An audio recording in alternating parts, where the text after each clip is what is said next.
In order to get the most out of this recording, I request that you lie down somewhere comfortable where you won't be disturbed. Turn off your notifications, close your eyes, place both of your hands over your chest with the thumbs interlinked. For this activates a very important energy center, because I'm no longer going to be talking to your conscious mind. You can just allow that to drift. I want to speak to your soul, because what I have to share is quite possibly the most important thing that you will ever hear in your life. Either this one, ones you've lived, ones you've yet to live, or the ones that are all happening in the same instance. This is going to be a brief introduction to the world of Gnosis, Psychosis, Enlightenment, and reality itself. So let's begin. What if I told you that you were the only soul in this realm? Really stop and let that sink in to your consciousness. That means that you right now are listening to a figment of your imagination. And that is actually way more accurate than you suspect. Not only this, but it's also exceedingly empowering, because he who makes you mad is your master. So if you're turned around saying you're getting triggered by this, that, or the other, the simple fact of the matter is, what is it within that is being ignited by the presence of another? Find that and diffuse, and then you refuse to be used. That is how you change the game, my friend. Now, there is an extension to this concept that I call the reality tunnel. And the reality tunnel works in the sense that if there are two people in your house right now, there are two reality tunnels, and each interacts with their internal projection of the other. This is not mere metaphysics, because everything I say is exceedingly practical due to my work with schizophrenics and my own adventures in higher consciousness. Now, consider that atoms are made up of 99% empty space with an information field in the middle, and they never touch because they constantly repel. Sprinkle onto this the idea that 10 people can meet one, and all 10 of them draw differing conclusions based upon their own projections of said person. Now, once you grasp these two concepts and start putting them into practice, you'll realize why the world you see outside is actually a projection of the world within. Hence, you are in a universe, but with a universe within. That means that the most important thing that they told you at school was that you are small, there are plenty of you walking around, there are teachers who are superior who are less in number, and above that we have a principal. Basically, you were inducted into the shape of a pyramid, and that trained you to run the treadmill from this life to the next, and back again, and back again, and back again. That's how the game is played, my friend, if you're a slave, which 81% of the world are. Now, there is a difference. 11% know the truth, and they're used to suppress you. We can call them the foot soldiers of the archons, or the slave masters. Then there are 8% who have the potential to awaken and see through the code of the matrix. The problem is, they are usually awash with coping mechanisms, trauma, and all kinds of messed up things. It's very, very few that actually make it through. And luckily, the one speaking to you did. Now, let me share something with you. Did you ever draw a STUSSY symbol when you were at school? If you, like me, are an 80s jit, you will comprehend that image, but do you know what it meant? Better yet, let me ask you another question. Did you ever draw a single floating eye? Was it right or was it left? I genuinely would like to know, to see the lay of the land on this one. Now, what you actually saw in the STUSSY symbol was how your soul came to this world. And that was via a process of it being mashed in between Jupiter, which expands, and Saturn, which contracts. These are the archons of legend. They're the planets. This is why every single culture and every single language across the realm always uses them for their weak days. Stop and think about that spell, my friend. W-E-A-K-D-A-Z-E. Imagine that I clicked my fingers, and all of a sudden you were in a parallel realm that was exactly the same as this, except those two spells were missing. So you said, I had a great strength. I can't wait till they're strengthened. Do you think people in that timeline would be walking around hobbling with old age or getting weak? Do you see? This is the power of words. That's why words are weapons and thoughts are things. Now, this really is a brief introduction to a larger topic, but the way it works is this. Everyone is aware of the tree of life in the whole Bible thing. And there was another tree. Now, this STUSSY symbol is actually both of them stuck together, and I'll provide a link. Actually, everything that I've mentioned in here is backed up with articles that you can choose to read if you wish for the depth and resonance.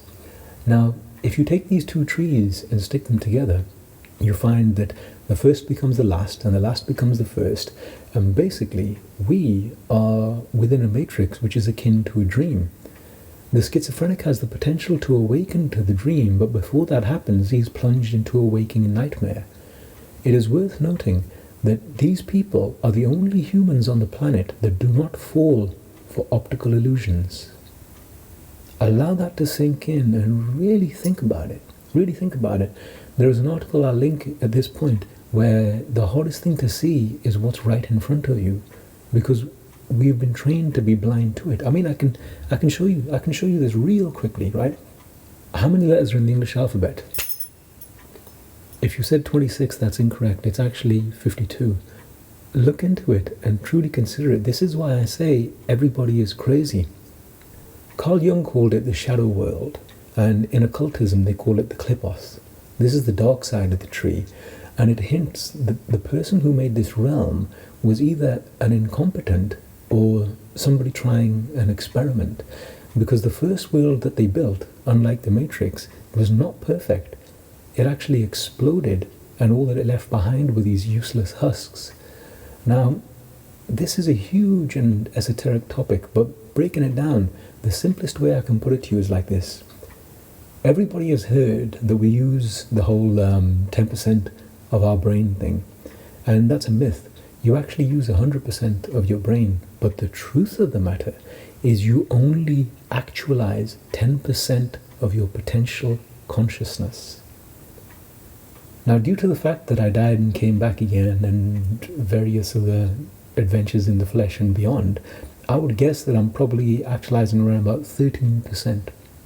And one of the most interesting things happened was during my near-death experience, I was on the shores of the fifth dimension looking down at the third, and on one end there was the real Big Bang where sperm met egg and my soul was bound to these 8 immortal cells that go all the way through this life. So you see that become an embryo, become a baby, become a boy, become a teen, become a man, and then there's me here. And I looked all the way through and I realized, oh, so free will is an illusion.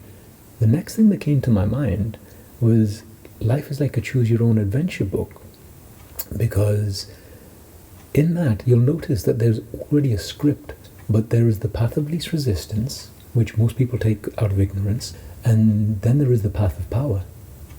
The thing with the path of power is it's quite difficult, because in the first option you go through life being a coal, and in the second one you end up becoming a diamond. Now, there is a very interesting way that you can reality test this that proves exactly what I'm saying is correct, because if I asked you now to rate you in your current version on a scale of 1 to 10, with 1 being the absolute wackest version you can imagine, and 10 being firing on all cylinders, hearing me on FM, hitting the skins, doing it big, living your best, letting your music sing, you know exactly where you sit on that scale. Now, these are potentials that can be actualized, and they're options. But in order to realize that they're options, you have to first comprehend that you are the only soul in this realm, you are within your reality tunnel, and you are currently listening to a figment of your imagination telling you something you were already aware of, but had been drilled out of your head by nearly 2 decades of legally mandated, sit still, look ahead, do well on the test, or your parents will stress. This is the game. This is the game, my friend. And in reality, everybody is crazy, but the so-called madman is actually one step ahead because he comprehends he is not the voice in his head, but that which listens. I mean, have you ever wondered why a guy can murder his whole family and be standing there with a demonic grin and weapon in his grip, and he will have a trial, he will have due process, he will get to argue his case, and it may even be reduced down to mental health. But if a man merely says that he hears the word thud in his mind, that's it, that's all that he says. Every single one of them got sectioned, they all got observed, and it was very difficult to get them out. This is called the Rosenhan experiment, and these people were perfectly sane. They were sent there as part of a test. I'd advise you look into it because it gives you a very interesting glimpse of mental health. Now, I personally have conversed with so-called schizophrenics since I was exceedingly young because due to my reality distortion field, they do not hallucinate in my presence. That means I am always who I am. As you can imagine, that's quite a reassuring thing for somebody whose consciousness is in quite a fluid state. And the gnosis that we've gained through said conversations is more than likely what led me to this mystical state of awareness. So when I was set up for death by my friends, I managed to come back to this soul again, well, back to this realm again via my soul, which I had to fit into the reality tunnel, and all the rest of these concepts I've decoded to share. I actually see it all as an immense gift. Hence, my concept is that there are no accidents, only opportunities. And now, from where I sit, I had to really quickly just put this together as a brief overview because mainly I don't make videos, I write articles. There are over 600 of them so far at my website willhelp.me. A lot of the concepts that I've mentioned in this video I will be linking in the comments because the reason why I asked you to sit down and feel what I'm saying by activating your heart center is there's so much AI generated slop and quick cuts and flashy effects and all of this. I mean, some people make their YouTube videos look like motion pictures, but there's actually very little quality in them. And that's the truth of this whole modern world. Everything is like puffed up and fake and filtered to perfection, but all it's going to do is make you in and of this world. And I'm speaking to you from a whole nother place. Now, one of the most interesting challenges that I can put to you is this.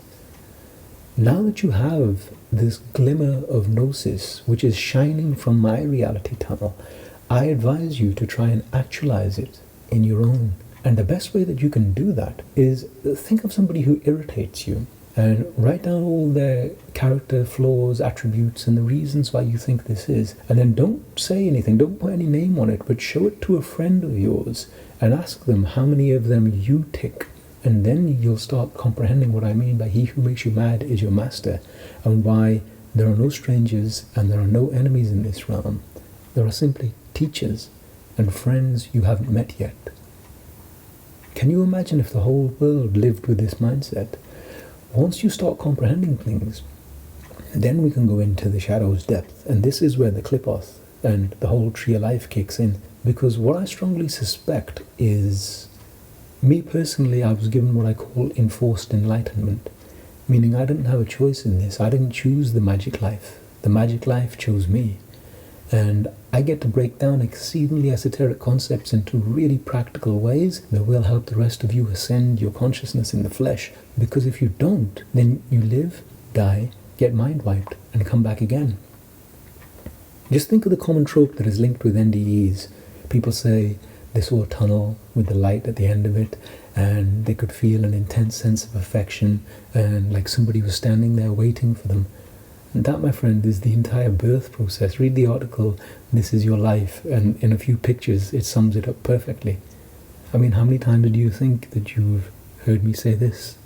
But know this is my last life in this realm.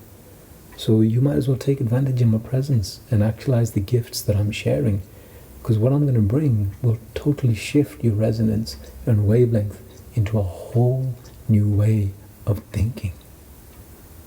Till we meet again.